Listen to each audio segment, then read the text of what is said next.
السلام علیکم خواتین و حضرات، امید کرتا ہوں آپ لوگ خیریت سے ہوں گے۔ اس ویڈیو میں کراچی سے لاپتہ ہونے والی دعا زہرا کے کیس کے بارے میں بات کروں گا۔ آج سے 2-2.5 مہینے پہلے رمضان کے مہینے میں یہ بات سامنے آئی کہ ایک بچی کراچی سے لاپتہ ہو گئی ہے، اور پھر اس بچی کے والدین JDC کے ظفر عباس صاحب کے پاس گئے اور انہوں نے بھی ایک ویڈیو بنا کے اپنے سوشل میڈیا پہ ڈالی جو کہ وائرل ہوئی انٹرنیٹ پہ۔ اس کے بعد ظفر عباس صاحب اس فیملی کو وسیم بدامی کے شو میں بھی لے کے گئے، اور وہاں پہ بھی اس واقعے کو ہائی لائٹ کیا گیا کہ وہ بچی کراچی سے لاپتہ ہو گئی ہے، اور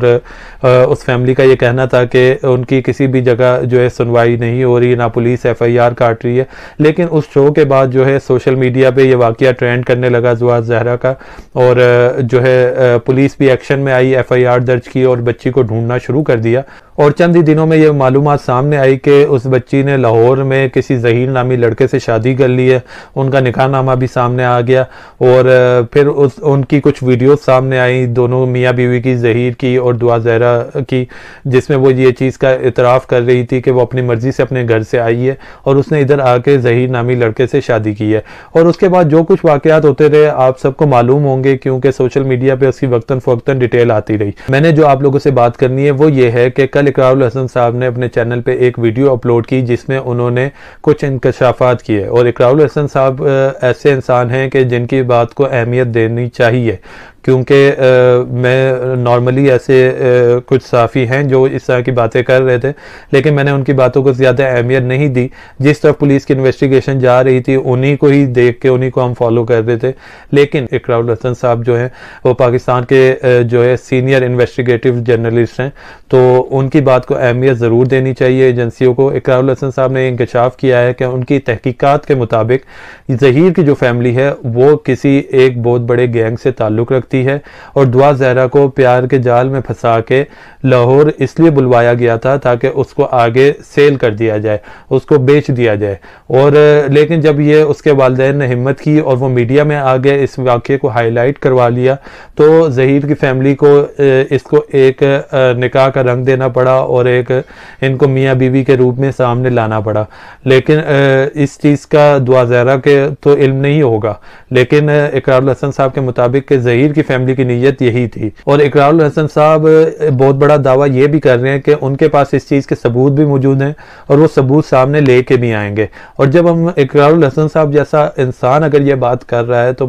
ان کی بات میں تو دم ہوتا ہے، کیونکہ وہ بغیر تحقیق کے کوئی بات نہیں کرتے، بغیر انویسٹیگیشن کے کوئی بات نہیں کرتے۔ جب انہوں نے یہ بات کی تو مجھے ایسا لگتا ہے کہ واقعی میں ان کی بات میں کہیں نہ کہیں دم ہے۔ اور اگر دیکھا جائے تو میرے بھی ذہن میں شروع سے جب سے یہ واقعہ سٹارٹ ہوا ہے ایک چیز بہت کھٹک رہی ہے کہ ایک بچی جس کی عمر 15 سال ہے یا 16 سال ہے یا 17 سال ہے، اب تو کنفرم ہو گیا ہے کہ اس کی عمر 15 سے 16 سال کے درمیان ہے، تو وہ بچی جس کا ID کارڈ بھی نہیں بنا ہوا وہ کراچی سے ٹریول کر کے لاہور کیسے پہنچ گئی؟ آپ دیکھیں، آپ اگر ٹرین کا ٹکٹ لینے جاتے ہیں تو وہاں پہ بھی آپ کو ID کارڈ دکھانا پڑتا ہے۔ اس بچی کا کہنا ہے کہ اس نے پرائیویٹ ٹیکسی بک کی اور اس کے ذریعے وہ لاہور گئی۔ اب آپ ایک ٹیکسی بک کرتے ہیں، وہ آپ سے لاہور کا کراچی سے ایک 22,000 30,000 جتنا بھی وہ رینٹ طے کرتی ہے، تو ٹیکسی ڈرائیور کے مائنڈ میں کہیں تو یہ ہوگا نا کہ یہ مجھے کہاں سے پے کرے گی، اس بچی کے پاس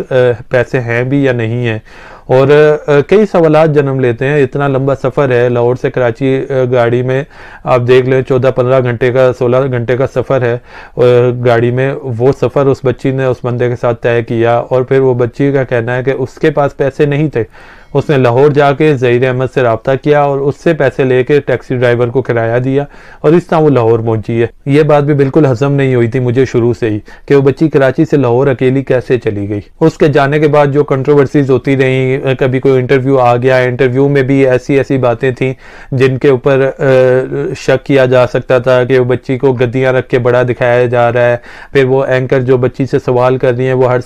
سوال میں ہی سوال کا جواب بھی بول دیتی ہیں تاکہ وہ بچی وہی جواب دہراتے، تو اس طرح کی چیزیں تھیں جن سے شک اور بڑھتا تھا۔ لیکن دوسری طرف جو ہے عدالتیں اور ملکی ادارے جو ہیں وہ اس چیز